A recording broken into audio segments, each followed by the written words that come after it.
No, it wasn't really planned. It was one of those things where after 21 years with Intel and living abroad, I had decided, I had an opportunity to leave the company and come back to the US, and I was super excited about it.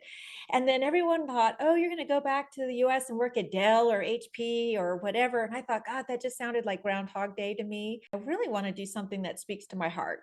I wasn't quite sure what that was. And so then I started working for a job where I was working with the Silver Sneaker program, which is a fitness benefit as part of Medicare, and was working around seniors all the time. And I was super motivated and impressed with like those that were their lives had changed by exercise. There were many people who had never been to a gym before 65. They were with walkers or, canes, and were without them 4 months after exercising. And so I just realized that seniors were my people. I really just enjoyed spending time with them. And I love the one-on-one and learning about their history.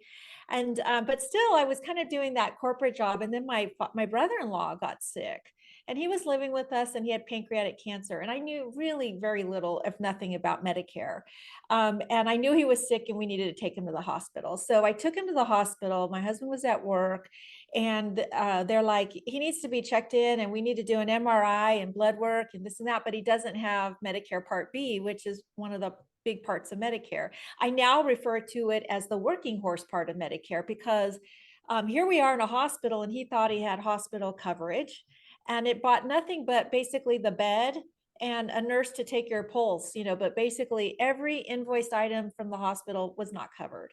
So there we were, and I'm a good researcher, all my years of doing different jobs, and I thought I can figure this out for you. And so I started looking into it, and I went, this is ridiculously difficult and confusing. How is the average person supposed to spend hours and hours trying to do things and then make a mistake like my brother-in-law did